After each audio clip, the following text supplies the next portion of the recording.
আল্লাহ রাব্বুল আলামিনের কাছে বান্দার আমল, ইবাদত এবং দোয়া এগুলো কবুল হওয়ার জন্য পূর্বশর্ত হলো হালাল উপার্জন থাকা।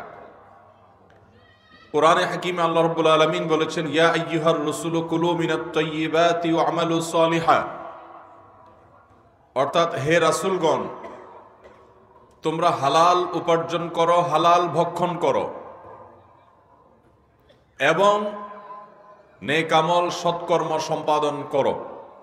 এই আয়াতে আমরা দেখতে পাই আল্লাহ রাব্বুল আলামিন আগে হালাল উপার্জন করার কথা বলেছেন, হালাল খেতে বলেছেন, তারপরে নেক আমল করার কথা বলেছেন। এখান থেকে পরিষ্কারভাবে বোঝা যায় একজন ইমানদার যত ভালো কাজই করুক না কেন, যত নেক আমলই করুক না কেন, যত সওয়াবের কাজই করুক না কেন, তার সে কাজগুলোর আগে দেখতে হবে তার উপার্জনটা হালাল কিনা, তার ভক্ষণ হালাল কিনা, তার রুটি রুজি হালাল কিনা। সেটা যদি হালাল না হয় তাহলে অনেক আমল, অনেক সওয়াবের কাজ তার জান্নাতে যাওয়ার পথ সুগম নাও করতে পারে, বরং তার ওই হারাম উপার্জনের কারণে তার জান্নাতে যাওয়াটা বাধাগ্রস্ত হতে পারে।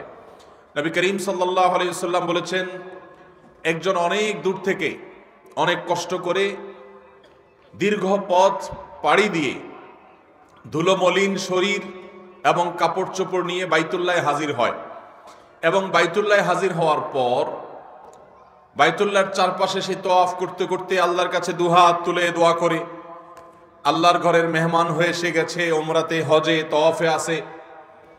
আন্না ইউস্তাজাবু লিযালিক, তার সে দোয়া নবী সাল্লাল্লাহু আলাইহি ওয়াসাল্লাম বলেছেন কবুল হবে না। সে যতই বিভিন্ন কষ্ট, ক্লেশ এগুলো সবগুলো সহ্য করে পৃথিবীর অনেক দূর দূরান্ত থেকে মক্কায় হাজির হয়ে আল্লাহর ঘরের পাশে গিয়ে দোয়া করুক না কেন, তার দোয়া কবুল হবে না। আন্না ইউস্তাজাবু লিযালিক, কিভাবে তার দোয়া কবুল হতে পারে? কারণ তার শরীর হারাম দ্বারা গঠিত, তার পোশাক আশাক হারাম দ্বারা গঠিত, হারামের মধ্যে সে ডুবে আছে। এই ব্যক্তি আল্লাহর কাছে দোয়া করলেও সে দোয়া কবুল হবে না। কোন কোন সাহাবী তাদের দোয়া বিশেষভাবে আল্লাহ খুব দ্রুততার সাথে কবুল করতেন। কারোর কোনো প্রয়োজন হলে তাদের কাছে গিয়ে বলা হতো যে আপনি একটু দোয়া করেন, তখন আল্লাহ রাব্বুল আলামিনের কাছে তিনি দোয়া করলে, হাত তুললে আল্লাহ তাআলা সেটা ফিরিয়ে দিতেন না। কেউ জিজ্ঞাসা করলেন যে আপনি কিভাবে মুস্তাজাবুদ দাওয়া হলেন, অর্থাৎ যার দোয়া করলে আর ফেরত দেওয়া হয় না তাকে বলা হয় মুস্তাজাবুদ দাওয়া। জিজ্ঞাসা করা হলো আপনি কিভাবে মুস্তাজাবুদ দাওয়া হলেন? তিনি বললেন, আতিব মাতআমাকা তাকুন মুস্তাজাবাদ দাওয়া, তুমি তোমার উপার্জনটা হালাল করো, যা তুমি খাও সেটা যেন হালাল হয় এটা নিশ্চিত করো। যদি করতে পারো তাহলে তুমি মুস্তাজাবুদ দাওয়া হবে, তোমার দোয়া আল্লাহ তাআলা কবুল করবেন। এই হাদিস থেকে বোঝা গেল একজন ইমানদারের জন্য অন্য অনেক নেক আমলের আগে হালাল উপার্জন হওয়াটা পূর্ব শর্ত। আমাদের দেশে অনেক মুসলমান আছেন যারা মনে করেন যে আমি অনেক আমল করছি, নামাজ রোজা করছি, কোরআন তেলাওয়াত করছি, জিকির আজকার করছি, তাসবিহ তেলাওয়াত করছি, ওয়াজ মাহফিলে যাচ্ছি, শুনছি, এগুলাই বোধহয় আমার নাজাতের জন্য যথেষ্ট হয়ে যাবে। অথচ তিনি জানেন না যে তার উপার্জন যদি ভেজাল হয়, উপার্জন যদি হারাম হয়, তাহলে তার এই সমস্ত নেক আমল তার জান্নাতে যাওয়ার পথ তার জন্য তৈরি করবে না। মুহতারাম হাজরিন, অতএব আমাদের উপার্জনটা হালাল কিনা এটা কিন্তু অনেক বড় একটা ব্যাপার এবং সেটা নিশ্চিত করতে হবে। হারাম উপার্জনের যত পথ এবং উপায় আছে এর মধ্যে সবচেয়ে ভয়াবহতম হারাম উপার্জন হলো বান্দার হক, মানুষের হক মেরে খাওয়া। এটা হলো সবচেয়ে ভয়াবহ হারাম উপার্জন। এটা স্বয়ং আল্লাহ মাফ করবেন না। যার হক মারা হয়েছে কিয়ামতের দিন ওই লোক নিজেও ছাড়বে না আর আল্লাহ মাফ করবেন না। আর সেজন্য এই হারামখোর কিয়ামতের দিন নিজের কষ্ট করে যে আমলগুলো সে দুনিয়া থেকে করে নিয়ে গেছে, পাওনাদারকে সে আমলগুলো দিয়ে সে রিক্ত হস্ত হয়ে খালি হাত নিয়ে জাহান্নামে তাকে নিপতিত হতে পারে। এই জন্য হালাল উপার্জন এটা একজন ইমানদারের সবচেয়ে গুরুত্বপূর্ণ বিষয়। আমি জানতে পেরেছি যে যেখানে মাহফিল হচ্ছে এখানে আশেপাশে অনেক আমাদের মুসলমান ভাই বোনেরা, বাবাজিরা অনেকে হারামের সাথে, একটা বিশেষ হারামের সাথে জড়িয়ে আছেন, আর সেটা হলো সুদের কারবার। এই সুদের কারবারের সাথে যারা জড়িয়ে আছেন তাদের মধ্যে অনেক নামাজি মানুষও আছে। যে হয়তো 5 ওয়াক্ত নামাজও পড়েন কিন্তু তিনি সুদের কারবার করেন। কেউ টাকা হাওলাত চাইলে এলাকায় কারোর কাছে কোনো হাওলাত নাই, হাওলাত দেওয়ার মতো টাকা নাই, কিন্তু যখন 1010 টাকা দিবে বলে তখন টাকা দেওয়ার মানুষের অভাব নাই। এই রোগ আসেনি এলাকাতে?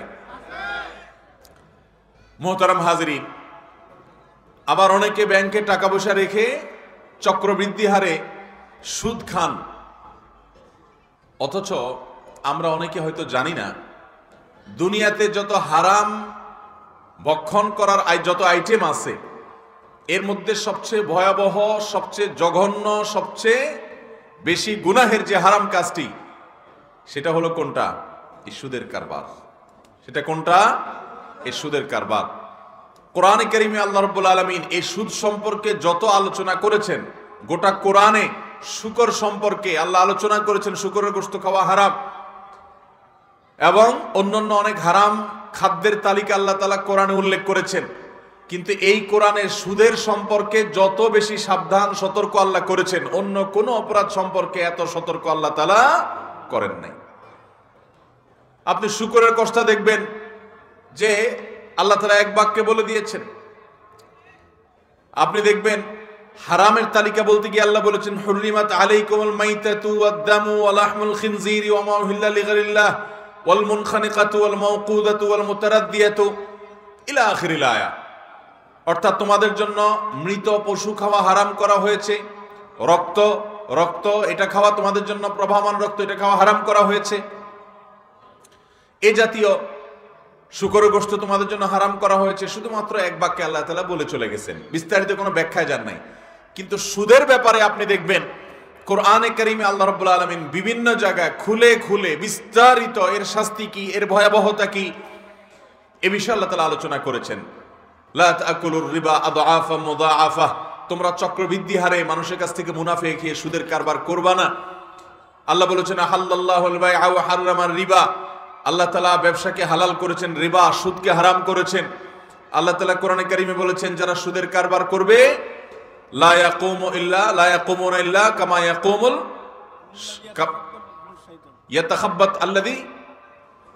ইয়াতাখাব্বাতুহু শাইতানু মিনাল মাস। অর্থাৎ যারা সুদের কারবার করবে এদেরকে কিয়ামতের ময়দানে এমন ভাবে উঠানো হবে যে ইল্লা কামা ইয়াকুমুল্লাযী ইয়াতাখাব্বাতুহু শাইতানু মিনাল মাস। অর্থাৎ কিয়ামতের ময়দানে তারা যখন দাঁড়াবে, শয়তান আক্রান্ত করলে, দুষ্ট জিন আক্রমণ করলে কোন মানুষ যেরকম পাগলের মতো বা অসুস্থ মস্তিষ্কের মানুষের মতো তার যেরকম টালমটাল অবস্থা থাকে, ঠিক এইরকম অবস্থা থাকবে সুদখোরদের কিয়ামতের ময়দানে, যে তাদের এই অবস্থা দেখে কিয়ামতের ময়দানে সমস্ত মানুষ চিনতে পারবে এরা দুনিয়াতে সুদখোর ছিল। এই জন্য তাদের দুরবস্থা, জাহান্নামের শাস্তি পরে এটা কিয়ামত থেকে শুরু হয়ে যাবে।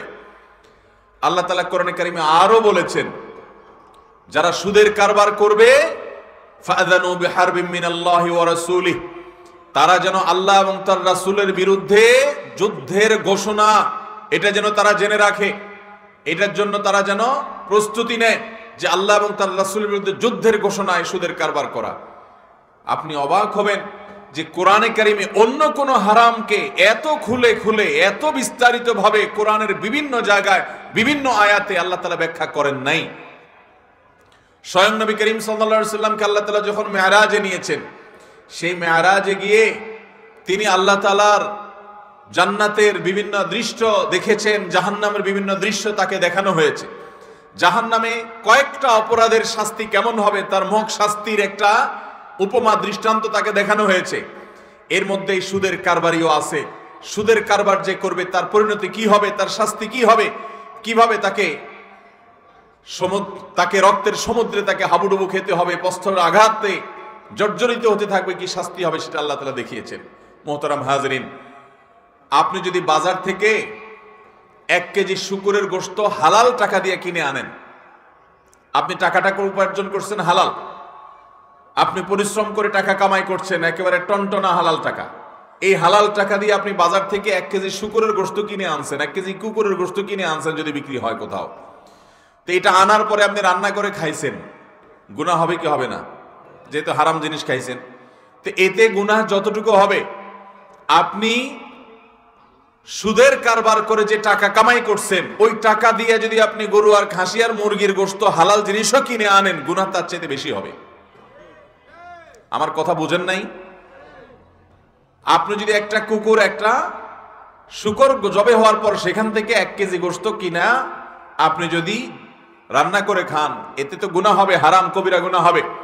কিন্তু যদি আপনি সুদের কারবার করে যে টাকা কামাই করছেন, ওই টাকা দিয়ে যদি আপনি হালাল জিনিসও কিনা খান, আপনি 1 কেজি গরুর গোশত যদি কিনে খান বাজার থেকে আইনা, ওই হালাল টাকা দিয়া শুকরের গোশত খাইয়া যতটা অপরাধ হবে, আপনার এই হারাম টাকা যেটা সুদ দিয়ে সুদের কারবার করে কামাই করছেন, ওইটা দিয়ে হালাল খাওয়ার পরে গুনাহ তার চেয়ে বেশি হবে। কারণ শুকর এটা নাজিসুল আইন, নাপাক, এতে কোনো সন্দেহ নাই, মজ্জাগতভাবে নাপাক। কিন্তু সুদের চাইতে হারাম বক্ষণের তালিকায় ভয়াবহ আর কোনো কিছু হতে পারে? সুদের কারবারে জড়ানো মানে আল্লাহর সঙ্গে যুদ্ধ ঘোষণার শামিল। অন্য কোনো অপরাধের কথা আপনি বলতে পারবেন না যে অন্য কোনো গুনাহ করলে আল্লাহ বলছেন আল্লাহর সঙ্গে যুদ্ধের জন্য প্রস্তুতি নিতে। না, যুদ্ধের ঘোষণা শুনে রাখতে আল্লাহ তাআলা বলেন নাই, সুদের কারবার সম্পর্কে আল্লাহ বলেছেন। তাহলে বুঝতে হবে এটা কত জঘন্য এবং কত ভয়াবহ।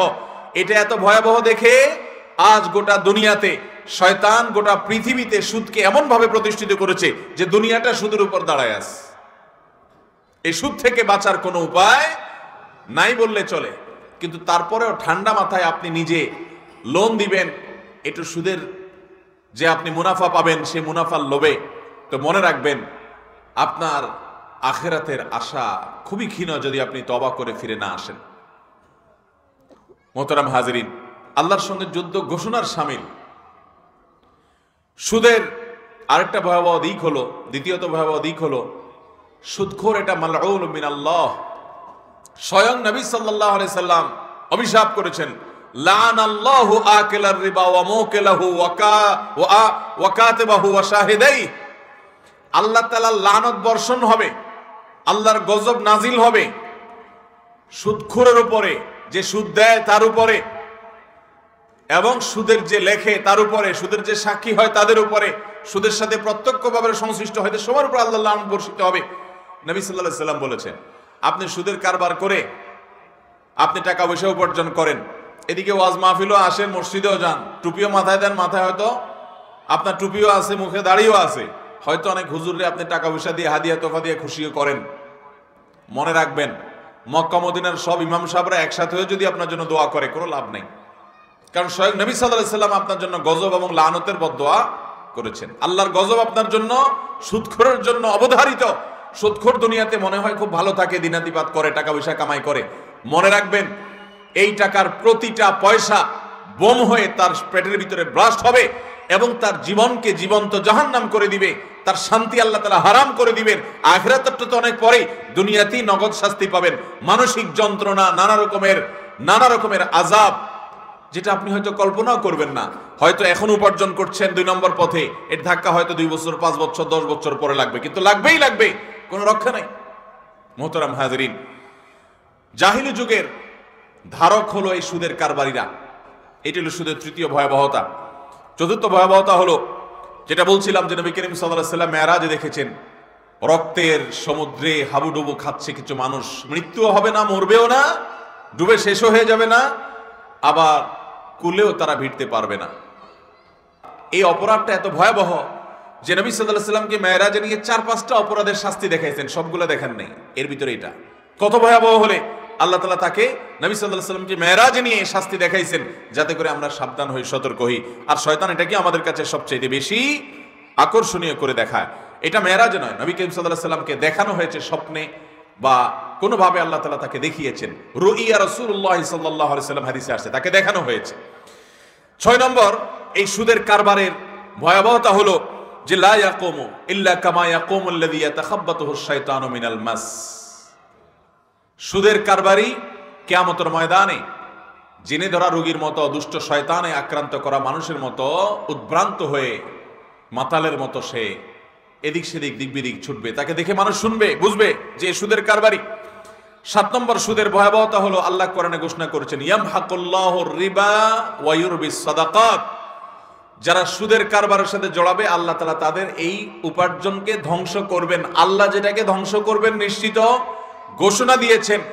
পৃথিবীর কোন শক্তি আপনার সেখানে কল্যাণ, ওই টাকার ভিতরে, ওই উপার্জনের ভিতরে আপনার সুখ এবং কল্যাণ এনে দিতে পারে। ওয়ায়ুরবিস সাদাকাত, আর যারা সাদাকা করে সেটাকে আল্লাহ তাআলা বৃদ্ধি করেন। মোহতারাম হাজরিন, ৮ নম্বরের ভয়াবহতা হলো নবী সাল্লাল্লাহু আলাইহি ওয়াসাল্লাম বলেছেন, ইজতানিবু আস-সাবআল মুবিকাত, তোমরা 7টা ধ্বংসাত্মক অপরাধ থেকে বেঁচে থাকো। ধ্বংসাত্মক, মানুষকে শেষ করে দিবে। এই 7টা ধ্বংসাত্মক অপরাধের মধ্যে প্রথম হলো আল্লাহর সঙ্গে শিরক করা, আর এই 7টার অন্যতম হলো আকলুর রিবা বা সুদের কারবার করা। ওই 7টা ধ্বংসাত্মকের কবিরা গুনার আবার শর্ট লিস্ট, যে মহাপাপের মধ্যে আবার বড় মহাপাপ, সেগুলোর মধ্যে পর্যন্ত এই সুদের কারবার, সুদের উপার্জন, সুদের ভক্ষণ, এটা সেখানে পর্যন্ত জায়গা পেয়েছে। 9 নম্বর সুদের ভয়াবহতা হলো নবী সাল্লাল্লাহু আলাইহি ওয়াসাল্লাম বলেছেন, লিররিবা 70 হুবা, সুদের 70টা খারাপ দিক আছে, ভয়াবহ দিক আছে। ও আইসারুহা আইয়ানকিহার রাজুলু উম্মাহ, এর মধ্যে সবচাইতে 70টা ভয়াবহ দিক আছে সুদের, এর মধ্যে সবচাইতে সাধারণটা, 70টার মধ্যে সাধারণটা হলো কোন ব্যক্তি নিজের মায়ের সাথে জেনা করলে সেটা যেরকম অশ্লীল, সেটা যেরকম নোংরামো, সেটা যেরকম ভয়াবহ জঘন্য অপরাধ, সুদের কারবারে জড়ানোটা সেই মাপের অপরাধ। এটা হলো 70টার ভিতরে সবচেয়ে নরমালটা। তাহলে বাকি অপরাধ যেগুলা ভয়াবহতা, বাকি যেগুলো আছে সেগুলা কত জঘন্য সেটা একমাত্র আল্লাহ তাআলা ভালো জানেন। মোহতারাম হাজরিন, সুদের 10 নম্বর শাস্তি হলো নবী সাল্লাল্লাহু আলাইহি ওয়াসাল্লাম বলেছেন, কোন সমাজ যখন সুদ ব্যাপক হয়ে যায়, ব্যাপকতর হয়ে যায়, তখন গণ আযাব নেমে আসে। কি নেমে আসে? গণ আযাব। যখন এটা ব্যাপকভাবে প্রতিষ্ঠিত হয়ে যায়, আল্লাহর গজব, আল্লাহর আযাব গণহারে আসে। ইমানদার, গায়র ইমানদার, সুদখোর যারা না, সবার উপরে গণ আযাব আসে যখন এটা সমাজে ব্যাপক আকার ধারণ করে। পৃথিবীর সবচেয়ে বড় গণ আযাব হবে কিয়ামতের মাধ্যমে, মহাপ্রলয়ের মাধ্যমে। অতএব এই সুদের কারবার, এই হারাম উপার্জন আমরা ছাড়বো তো ইনশাআল্লাহ। আল্লাহ তাআলা আমাদের সবাইকে এই হারাম ছাড়ার তৌফিক দান করুন। এই ওয়াজ মাহফিলে অনেক মানুষ হয়তো আছেন যে ওয়াজ শুনতে আসছেন, যে হুজুর কোনো আমল শিখাই দিবে, যে আমল করে সোজা আপনি কোনাকুনি জান্নাত চলে যাবেন, অথচ আপনি সুদের কারবার করেন। এরকম লোক আছে না নাই? ওয়াজ শোনা না, শুধু হুজুররে যদি ব্লান্ডার মেশিনে দিয়া ব্ল্যান্ড করে সুপ বানায়া ওয়াজ যে হুজুর করে, হুজুর সহ খেয়ে ফেলান। ওয়াজ সহ যদি আপনি ব্ল্যান্ড করে শরবত বানায় খেয়ে ফেলান, কোনো লাভ হবে না যদি আপনি হারাম এই সুদের কারবারে জড়ান। আল্লাহকে ভয় করেন, আল্লাহকে ভয় করেন। সুদখোরের জীবন ত্রাসে পরিণত হবে আজ কিংবা দুদিন পর। আল্লাহ ছাড় দেন কিন্তু ছেড়ে। অতএব হারামকে না করেন, আল্লাহর জন্য হালালে পথে আসেন। আপনি কাউকে লোন দিতে পারলে দেন, না দিতে পারলে না দেন, কিন্তু সুদের ভিত্তিতে লোন দিবেন না। আর মনে রাখবেন, মানুষকে হাওলাত দেওয়া সওয়াবের কাজ। এখন মুশকিল হলো হাওলাত দিলে টাকা পাওয়া যায় না ফেরত বেশিরভাগ ক্ষেত্রে। তো সেজন্য ইসলাম বন্ধকের ব্যবস্থা রেখেছে যে আপনি তার কাছ থেকে যে টাকা হাওলাত দিবেন, ওই টাকার বিপরীতে তার এগেইনস্টে আপনি বন্ধক রাখবেন মূল্যবান কিছু। ওই বন্ধকি জমি জিনিসটা, এটা সে যদি হাওলাতের টাকা দিতে গড়িমসি করে, আপনি বিক্রি করে আপনি আপনার টাকা নিতে পারবেন, বাকিটা তাকে ফেরত দিবেন যদি থাকে। এটা হলো ইসলামের নিয়ম। তারপরও আপনাকে হাওলাত দিতে হবে। হাওলাত এটা সওয়াবের কাজ। কোন কোন হাদিসে আসছে দান করলে মানুষ যে পরিমাণ সওয়াব পায়, অনেক ক্ষেত্রে হাওলাত দিলে, ধার দিলে তার চাইতে 18 গুণ বেশি সওয়াব পায়। কেন? দানের চাইতে দান তো একসাথে দিয়ে দিছে, তাহলে এখানে আবার বেশি কিভাবে পাইলো? এটা তো আবার ফেরত পাবে। এটার উত্তর হলো, এটা হলো তখনকার জন্য প্রযোজ্য। এটা বোঝাবার জন্য নবী সাল্লাল্লাহু আলাইহি ওয়াসাল্লাম বলেছেন যে আপনি এক জায়গায় একজনকে দান করলেন, তার হয়তো এত বেশি প্রয়োজন নাই, কিন্তু তারপর আপনি দান করলেন। আপনি দান না করলেও তার চলতো, তারপর আপনি দান করলেন, এটাতে যে সওয়াব পাবেন। আরেকটা মানুষ বিপদে পড়ে গেছে ভয়ঙ্কর, তারও বিপদ দূর হওয়ার জন্য হাওলাত দেওয়া ছাড়া, নেওয়া ছাড়া, হাওলাত না নিতে পারলে এখন সে হারামে লিপ্ত হবে, সুদের কারবারে যাবে বা এরকম বিপদ হবে। ওই টাইমে আপনি তাকে যদি হাওলাত দেন, তো সাধারণ সময় দানের চাইতে হাওলাতের সওয়াব বেশি হবে। আল্লাহ রাব্বুল আলামিন আমাদেরকে হারাম থেকে বের হয়ে আসার তৌফিক দান করুন। আমরা এই হারামকে না করবো তো ইনশাআল্লাহ, সুদের কারবার ছাড়বো তো ইনশাআল্লাহ। ভাইয়েরা, বাবারা, এই হারামটা ছেড়ে দেন আল্লাহর জন্য। আল্লাহ তাআলা না খাইয়ে মেরে ফেলবেন না। ওমা মিন দাব্বাতিন ফিল আরদি ইল্লা আলাল্লাহি রিজকুহা, ধরা পৃষ্ঠে এমন কোন প্রাণী নেই যে প্রাণীর রিজিকের দায়িত্ব আল্লাহ তাআলা নেন নাই। অতএব আপনি সুদের কারবার না করলে আল্লাহ আপনাকে না খেয়ে মেরে ফেলবেন না, না খাইয়ে মেরে ফেলবেন না, বরং আপনার উপার্জন হালাল যেটি আছে সেটি আসবেই আসবে। আপনি হালাল চেষ্টা করেন, এই হারামের পথে যাবেন না। সবাই বেঁচে থাকবো তো ইনশাআল্লাহ। এর চাইতে ভয়াবহ হারাম আর কিছু নাই ভাইয়েরা বাবারা, আরেকটা নাই, এর চাইতে জঘন্য আর কোনোটা নাই। গোটা কোরআনে আপনি ৫ ওয়াক্ত সালাত সম্পর্ক যদি খোলেন তো এত ডিটেইল, এত বিস্তারিত আলোচনা কোরআনে আপনি পাবেন না। আল্লাহ ইঙ্গিতে বলে গেছেন, ব্যাখ্যা হাদিসে আছে। কিন্তু সুদের ভয়াবহতা এত মারাত্মক যে কতগুলো আয়াতের দিকে আমি ইঙ্গিত করেছি, আরো আয়াত আছে, সবগুলো আমি বলি না। এতগুলো আয়াত আল্লাহ তাআলা এত জায়গায় খুলে খুলে বলেছেন, আল-ইয়াওমা আকমালতু লাকুম দীনাকুম ওয়া আতমামতু আলাইকুম নি'মাতি ওয়া রাদিতু লাকুম ইসলাম দীনা। আজ তোমাদের জন্য ইসলামকে পরিপূর্ণ করা হয়েছে। একেবারে কোরআনের শেষের দিককার আয়াত, ইসলাম পূর্ণাঙ্গ হয়ে গেছে। এটা বলার পরে আল্লাহ তাআলা আবার আমাদেরকে সাবধান করছেন, আমরা যেন হারাম উপার্জন না করি, আমরা যেন সুদের কারবার না করি। অর্থাৎ শেষ কথারও শেষ কথা, এত ভয়াবহ। কিন্তু আমরা কয়জনে বুঝি? আল্লাহ তাআলা আমাদের এই ভয়াবহ হারামকে ছেড়ে আসার তৌফিক দান করুন। হিম্মত করবো তো ইনশাআল্লাহ। আল্লাহর জন্য যদি হারাম ছেড়ে আসেন, আল্লাহ তাআলা আগের গুলো মাফ করবেন। আল্লাহ ওয়াদা করেছেন কোরআনে, ফামান জাআহু মাউইযাতুম মির রাব্বি ফামান জাআহু মাউইযাতুম মির রাব্বি ফান্তাহা ফালাহু মা সালাফ। আগে কেউ সুদের ভয়াবহতা বুঝে নাই, যদি সেটা বোঝার পরে তার রবের পক্ষ থেকে মাউইযা নসিহা এসেছে, সাবধান বানিয়ে এসেছে, সেটা জানার পরে সুদের জঘন্যতা, এটার ভয়াবহতা উপলব্ধি করার পর যদি কেউ ফিরে আসে এবং বিরত থাকে, আর সে কাজ না করে, ফালাহু মা সালাফ, আগে যা হয়েছে এই সবগুলো আল্লাহ তাআলা মাফ করে দিবেন। অতএব ফিরে আসবো তো ইনশাআল্লাহ, তওবা করবো তো ইনশাআল্লাহ। আল্লাহ আমাদের সবাইকে হালালে আসার জন্য সেরকম ঈমানি শক্তি দান করুন। যুবক ভাইরা যারা এখনো উপার্জন শুরু করেন নাই, জীবনে একটা প্রতিজ্ঞা করে নেন, নামাজ অনেক বেশি পড়ার দরকার নেই। ৫ ওয়াক্ত সালাত আদায় করছেন, মৌলিক সালাতগুলো আদায় করছেন, জুমা আদায় করছেন, ওয়াজিবগুলো আদায় করছেন, আকাদাগুলো আদায় করছেন, ফরজ সিয়ামগুলো পালন করছেন, আলহামদুলিল্লাহ। যাকাত দিচ্ছেন, খুব বেশি দান সদকাও করতে পারতেছেন না, খুব বেশি নফল সালাত আদায় করতে পারেন না, খুব বেশি নফল সিয়ামও রাখতে পারেন না, খুব বেশি ওয়াজ মাহফিলেও যাইতে পারেন না, অসুবিধা নেই। একটা প্রতিজ্ঞা করেন যে ঈমানটাকে বিশুদ্ধ করবার পর, শিরক এবং কুফর থেকে আকীদাটাকে সহিহ করবার পর, আমি ৫ ওয়াক্ত সালাত, রমজানের সিয়াম, হজ ফরজ হলে হজ, যাকাত ফরজ হলে যাকাতটা আদায় করব, আর আমি হারাম উপার্জন থেকে বেঁচে থাকবো। ইনশাআল্লাহ জান্নাতের পথ একেবারে সহজ। আমাদের দেশে মানুষ কি করে? সারা জীবন ২ নম্বর পথে টাকা পয়সা কামাই করে এরপর বুড়ো বয়সে লম্বা একটা তসবিহ নিয়ে, একটা লম্বা জুব্বা কিনে মক্কা শরীফ যায় একটা উমরা বা হজ করে এসে এরপরে মসজিদে ঢুকে পড়ে, আর বাইরেতে চায় না,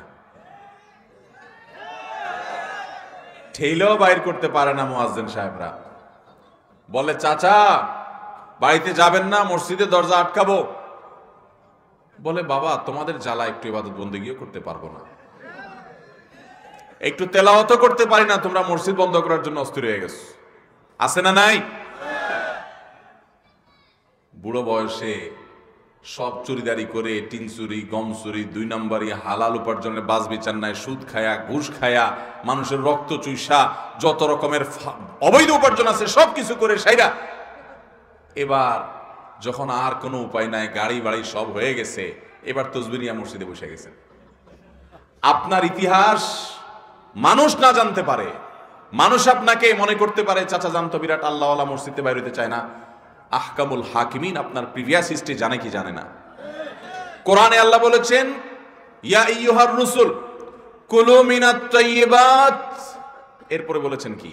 ওয়া আমালু সালিহা। আগে আল্লাহ বলেছেন হালাল উপার্জন করো, হালাল খাও, এরপরে বলছেন নেক আমল করো। আর আমরা বলি আগে ২ নম্বর পথে কামাই করে নাও, এরপরে কিছু টাকা মসজিদে, কিছু মাদ্রাসা, কিছু হুজুরদেরকে কিছু ওয়াজ মাহফিলে দিয়ে দিলাম, হুজুররাও দোয়া করে দিল, আল্লাহ এত টাকা দিছে হাজী সাহেব, আল্লাহ আপনি হাজী সাহেবরে জান্নাত পার করে জাহান্নাম পর্যন্ত পৌঁছে দিয়ে আসেন। পয়সা দিয়ে হুজুরও কিনতে পারবেন, অসুবিধা নেই। আমারে পয়সা দিবেন, খুশির চোটে আমিও দোয়া করে দেব, কোনো ব্যাপার না। কিন্তু মনে রাখবেন, জান্নাতের মালিক আল্লাহ রাব্বুল আলামিনের চোখে ধুলি দেওয়া যাবে।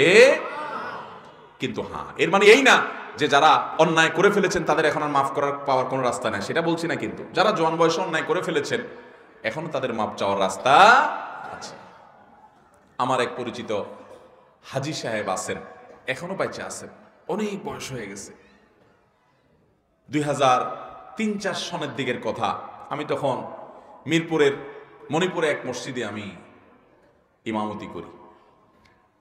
তো এই মুরব্বী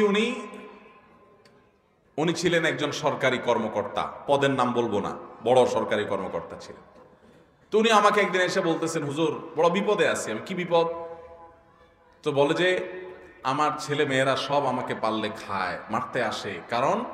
কারণ আমি কয়দিন পর পর একটা জমি মাদ্রাসায় দিয়ে দিই, একটা মসজিদে দিয়ে দিই, একটা গরিবদেরকে দিয়ে দিই।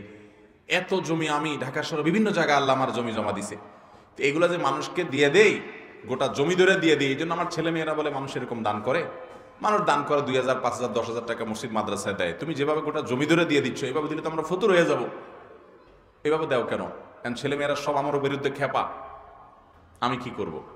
তো আমি বললাম, ছেলে মেয়ে যে খেপা এটা তো যৌক্তিক, তাদের খেপার কারণ আছে, আমি তো তাদের পক্ষে।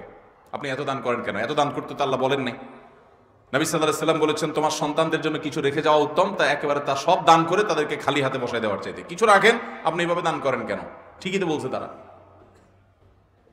তখন ভদ্রলোক বড় নিঃশ্বাস ফেলে বলছেন, হুজুর আমার দুঃখ তো আপনিও বুঝলেন না। তা আমি বলেন দুঃখ কি? বলে, দুঃখ হলো বাবারে, যে কয় টাকা বেতন পাইতাম কোন রকম সংসার, ছেলে মেয়েদের পড়ালেখা টেনে টুনে পার হয়ে যেত। এই জমি জমা যা দেখছেন সবই অবৈধ টাকা, ঘুষের টাকায় তৈরি করা, ঘুষের টাকা উপার্জন করছি এগুলা। তখন আল্লাহর ভয় ছিল না, 2 হাতে কামাই করছি, এক এক কলমের খোঁচা অনেক বড় বড় অঙ্ক কামাই করে ফেলছি। তো তখন ভয় ছিল না, করে ফেলছি। কিন্তু এখন আমি যখন বলছি 2003-4-5 কথা, তখন ওনার বয়স 70+, 70-75। এখনো ভদ্রলোক বেঁচে আছেন, শয্যাশায়ী। তো তিনি বলছেন যে বাবারে, এখন তো আমি সকাল বিকাল শুধু কবর দেখি সামনে। আমি বুঝতেছি আমার ছেলে মেয়ে সব ফুর্তি ফার্তার মধ্যে আছে, বাপের সম্পদ আয়েশ মজমাস্তি করে খাবে, ভোগ করবে, দাঁত কচকচ করতেছে, আমি কখন মরবো আর ভাগ্য করে নিয়ে যাবে, আমি বুঝতে পারতেছি। কিন্তু আমি এটাও জানতে পারতেছি যে কবরে থোয়ার সাথে সাথেই তো আমার শুরু হয়ে যাবে জবাবদিহি। এই জন্য এগুলার মালিক তো আর খুঁজে পাওয়া যাবে না। এই জন্য দিয়ে আমি মুক্ত হচ্ছি, যাতে আমার আখেরাতে আমার ধরা খাওয়া না লাগে। কিন্তু ওদেরকে কে বুঝাবে? এগুলো তো তাদেরকে বলতেও পারি না যে এগুলা সব আমার না, এগুলো সব মানুষের। এই আপনার এই পূর্বাচলের এই পাশে একটা জমি উনি আমাকেও দিছেন, বলছেন যে আপনি মাদ্রাসা করেন। তাই আমি বললাম আমার সময় হয় না, আমি আবার আরেকজন আলেমকে রেফার করে দিছি, ওটা এখন একটা ভালো মাদ্রাসা হয়ে গেছে এই এলাকার। গোটা এই এলাকা বলতে এটা তো এলাকা অনেক বড়, এখান থেকে হয়তো 10-15-20 কিলো হবে, বা এত হবে না, আরো কম হবে। ভাইরা আমার, হারাম কামাই করে মানুষ কার জন্য বলেন তো? যতজন হারাম কামাই করে কার জন্য করে? ছেলে সন্তানের জন্য করে, নিজের জন্য হারাম কামাই কেউ করে না ভাই। নিজের এক পেট পালতে কয় টাকা লাগে? যদি ছেলে মেয়ে স্ত্রী কারো না থাকতো তো দেখতেন 2 নম্বরই করতো না। কার জন্য করবে? সব কার জন্য করে? সাধারণত যত 2 নম্বর কামাইকারী লোক আছে, যত হারাম উপার্জনকারী আছে, তারা সবাই এই উপার্জনগুলো করে মূলত ছেলে মেয়েদের জন্য, তাদের আখের গোছানোর জন্য। কিন্তু অবাক করা বিষয় কি জানেন? কিয়ামতের ময়দানে যখন আপনি ধরা পড়বেন, এই ছেলে মেয়ের কেউ কিন্তু বলবে না যে আল্লাহ আমার বাপের সব আমাদের জন্যই করছিল, নিজের জন্য কিছু করে নাই, আপনি যা শাস্তি দেওয়ার আমার দেন, আমার বাপরে ছেড়ে দেন। বলবে? আল্লাহ কোরআনে বলছেন, ইয়াউমা ইয়াফিরুল মারউ মিন আখি ওয়া উম্মিহি ওয়া আবি ওয়া সাহিবাতিহি ওয়া বানি লিকুল্লি ইমরিইম মিনহুম ইয়াউমা ইদিন শাআনুই ইউগনি। সেদিন সবাই সবাইকে দেখে পালাবে। মাকে দেখে সন্তান পালাবে, বাপ তো পরের কথা, যে না জানি আমাকে এসে ধরে কোনো আমলের জন্য। বাবারা, কার জন্য 2 নম্বর উপার্জন করছেন? এই জন্য আমার যুবক ভাইরা প্রতিজ্ঞা করেন, সরকারি চাকরি পান আর বেসরকারি, ব্যবসা করেন আর বিদেশ যান, যেভাবে উপার্জন করেন না কেন, জীবনে কখনো হারাম উপার্জন করব না। নিয়ত করবো তো ইনশাআল্লাহ। যুবক ভাইরা প্রতিজ্ঞা করেন, অন্য কোনো আমল করতে খুব বেশি, নফল আমল খুব বেশি করতে পারেন না, কোনো টেনশন নেই। দোয়া দরুদ খুব বেশি পড়তে পারেন না, কোনো টেনশন নেই। জীবনে একটা ওয়াজ মাহফিলও আসতে পারেন নাই, কোনো টেনশন নেই। প্রতিজ্ঞা করেন 5 ওয়াক্ত নামাজ ঠিক রাখবেন, রমজানে ফরজ রোজাটা পড়বেন, মেইন মূল ফরজ কাজগুলো করবেন, মূল হারাম কাজগুলোতে বেঁচে থাকবেন, আর সবচেয়ে বেশি গুরুত্ব দিয়ে উপার্জন যে হারাম আছে এই হারাম থেকে বেঁচে থাকবেন। এটা এই যুগে কত কঠিন কাজ জানেন? এই যুগে সব সোজা, এটা সবচেয়ে কঠিন। যুবকদের জন্য দুইটা জিনিস সবচেয়ে বেশি চ্যালেঞ্জের, এক হলো এই হারাম থেকে বাঁচা, আরেকটা হলো চরিত্র রক্ষা করা, চরিত্রকে হারাম থেকে রক্ষা করা। এই দুইটা সবচেয়ে কঠিন কাজ। এই দুইটা যে ওভারকাম করবে তার সামনে আর ইনশাআল্লাহ অন্য কোনো বাধা টিকবে না। সে সকল বাধা পেরিয়ে ইনশাআল্লাহ জান্নাত পর্যন্ত যেতে পারবে। হালাল উপার্জন করলে কি লাভ হয় জানেন? নগদে যে লাভটা হয়, নগদে মনটা থাকে রিল্যাক্স মোডে, সুখে থাকে মানুষ। হালাল উপার্জন করলে মানুষ কি থাকে? টাকা যারা কামাই করে 2 নম্বর পথে, তারাও তো সুখের জন্যই কামাই করে, না দুঃখের জন্য করে? হারাম টাকা যারা কামায় কিসের জন্য করে? সুখের আশা করে। কিন্তু বাস্তবতা কি জানেন? হারামখোর এই টাকা তাকে কখনো সুখ দেয় না। সুখ যদি কিছু পায়, তার ছেলে মেয়ে নাতিপুতি তারা বাপসাব নিয়ে রাস্তাঘাটে চলে, জানে না তাদের দাদা বড় ডাকাত, তাদের বাপ বড় চোর, বড় দুর্নীতিবাজ, বড় ঘুষখোর, বড় সুদখোর, হারামখোর। এটা তো ছেলে মেয়ে জানে না। তারা তো মোজ মাস্তি করে বাপে কামাইছে, বাপে যে 2 নম্বর পথে কামাইছে, দাদা যে 2 নম্বর পথে কামাইছে, নানা যে 2 নম্বর পথে কামাইছে, এটা তো নাতিরা জানে না, ছেলে মেয়ে জানে না। তারা মোজ মাস্তি করে ঘুরে বেড়ায়। আর বুড়া নিজেরটা নিজে জানে, হায় রে এগুলো সব তো চোরাই টাকা, এগুলো সব তো 2 নম্বর টাকা। তার ভেতরে ত্রাস শুরু হয়ে যায়, অস্থিরতা লাগে। ওই যে মুরব্বীর কথা বলছি, উনি আমাকে বলছেন, হুজুর আমার কাছে তো ভালো লাগে না, আমি তো জানি এগুলো সব মানুষের রক্ত চোষা টাকা। এগুলো যখন মনে উঠে আমার ভিতর থেকে, ওনাকে আল্লাহ তওবার নসিব দিয়েছেন, উনি তো ভালো মানুষ যে উনি ফিরে এসেছেন, সুযোগ পেয়েছেন মৃত্যুর আগে তওবা করার। কত কবল পড়া আছে, এই সম্বিত পর্যন্ত তার ফিরে আসে নাই, সে মৃত্যুর আগে তওবা পর্যন্ত করা নসিবে হয়। অতএব যুবক ভাইরা প্রতিজ্ঞা করেন হালাল উপার্জন করবেন, ঠিক আছে তো ইনশাআল্লাহ? জীবনে কখনো এক টাকার একটা কয়েন হারাম হলে ভাবে ছুঁড়ে ফেলে দিব, ওইটা আমার দরকার নাই, ঠিক আছে না ইনশাআল্লাহ? এই জন্য সাহস লাগে। কিন্তু মুশকিল হলো কি জানেন? এটা বড় কঠিন কাজ। কেন কঠিন বলেন তো? এটা করলে আপনার বউটা আপনারে বলবে যে রাখো তোমার সংসার, আশেপাশে সবাই কত লাল হয়ে যাচ্ছে, নীল হয়ে যাচ্ছে, কালারফুল জীবন যাপন করছে, আর তুমি কি মিয়া 10,000 টাকা বেতন পাও, এটা দিয়া খয়রাত আনো? দেখবেন বউটাও খুব একটা রাজি না। আরে বউ তো অনেক পরের কথা, নিজের জন্মদাতা বাপটা দেখবেন খুশি না। গর্ভধারণ করছে যে মা, সে মাও দেখবেন বলবে বাবা এরকম করলে কি চলে, একটু অত ইসলাম কি মেনে পারা যায়? বলবে কি বলবে না? এই জন্য গোটা পরিবারকে ইসলামের উপর উঠাতে হবে। বিয়ে করার জন্য এমন একটা মেয়েকে জীবন সঙ্গী হিসাবে নিতে হবে যে হারাম থেকে বাঁচার জন্য প্রয়োজনে জীবন দিতে প্রস্তুত আছে, তারপর হারাম খাবে না, হালালে তুষ্ট থাকবে। হারামখোররা অনেক চকচকা লাইফ লিড করে, আমরা দেখে মনে করি কত সুখে আছে, কিন্তু ও জানে ও নিজে একটা চোর। জানে কি জানে না? এটারে বলে অপরাধ বোধের অদৃশ্য দাহন। ভেতর থেকে জ্বালা পোড়া আছে, উপর দিয়ে হাসে ফিটফাট, ভেতরে কিন্তু সদরঘাট। কারণ সে জানে সে কি, সে দুর্নীতিবাজ, সে চোর, সে ডাকাত, সে খুনি, সে মানুষের রক্ত চুষা, সে হারাম খাইছে, এটা সে জানে। আমরা বাইরে থেকে দেখে মনে করি অনেক সুখে আছে, সে জানে তার মনে কত অস্থিরতা, পেরেশানি। আর যদি হালাল উপার্জন করেন কি লাভ হবে জানেন? সব বাদ দেন, নগদ লাভ হবে কি? আপনার হয়তো অনেক বড় বিল্ডিং নাও হইতে পারে, আবার অনেকে হালাল করেও বিল্ডিং হয়, গাড়ি বাড়ি হয়, আল্লাহ তাদেরকে দেয়, ব্যবসা বাণিজ্য করে হালাল পথেও মানুষ পয়সাওয়ালা হয়। পয়সাওয়ালা হয় কিন্তু আবার দোষের না, ভুল বুঝবেন না। আল্লাহ একজনকে হালাল টাকা দিছে, হালাল টাকা কোটি কোটি টাকা হয়ে গেল, হইতে পারে কি পারে না? পারে, কিন্তু এটা কঠিন। আপনি যদি হালাল টাকায় একটু কুড়ের ঘরে থাকেন, কুড়ের ঘরে, আর আপনার ঘরে শান্তি থাকে, মানুষ দেখে আপনারে পাত্তা দিবে না, বলবে আরে গরিব মানুষ। ওই যে দেখেন না কোন এক বেটা আছে অনলাইনে শুধু গালি দেয়, তোরা গরিব মানুষ। তো এলাকা মানুষ আপনাকে এরকম গালি দিবে, বলবে বেটা তুই গরিব মানুষ। অথচ গরিব মানুষ হওয়া কি না কোনো গালি, এটা কোনো দোষের বিষয়। যে গরিব হালাল চলতে গিয়া গরিব হইছে, এই গরিব ওই হারামখোর ধনীদের চাইতে হাজার লক্ষ কোটি গুণ উত্তম। কোনো সন্দেহ আছে ভাইরা আমার? এই জন্য সমাজে মানুষ কি বলবে না বলবে সব গণার টাইম নেই। আমার কবরে আমাকে যেতে হবে। সবাই আপনাকে যা বলুক না বলুক, আপনার মন কি বলবে জানবেন? ভেতর থেকে আপনার মন বলবে আমি সৎ, মন বলবে আমি কি সৎ। এই কারণে আপনি মনের দিক থেকে সুখে থাকবেন। আমি এরকম বহু সরকারি কর্মকর্তাও দেখেছি যে কোন রকম অনেক বড় সচিব ছিলেন, কিন্তু কোন রকম একতলা বাড়ি করে ঢাকা শহরের জীবন যাপন করে দিছে, বেশি কিছু করতে পারে নাই, কিন্তু খুব হাসি খুশি। কারণ সে জানে সে মানুষটা সৎ, ভেতর থেকে তার শান্তির শুধুমাত্র আপনার শান্তির বার্তা সে ভেতর থেকে পায়। অতএব হালাল উপার্জন করা এবং হারাম ছাড়ার জন্য সংকল্প করা দরকার। আজকে বাংলাদেশের সবচেয়ে বড় সমস্যাগুলোর একটা হলো দুর্নীতি। প্রতিটা পদে পদে পদে পদে চেয়ারে চেয়ারে, চেয়ার তো দূরের কথা, চেয়ারের পায়া, চেয়ারের খুঁটি, চেয়ারের আপনার কাপড় চোপড়, চেয়ারের পেরাক যা আছে চিপা চাপা সবগুলো ঘুষ খা। একটা টিকিট কিনতে যাবেন ট্রেনের, নাই, কালোবাজারি হয়ে গেছে। ঠিক না বেঠিক? চতুর্পাশে। অথচ আমরা আবার বলি এদেশে বেশিরভাগ সংখ্যাগরিষ্ঠ মুসলমানদের দেশ। তাহলে যত 2 নম্বরই কাজ করে এগুলো সব বেশিরভাগ মুসলমান না? কারণ বেশিরভাগ মানুষই তো মুসলমান, নামে মুসলমান। এর নামে মুসলমানের জন্য আল্লাহ জান্নাত তৈরি।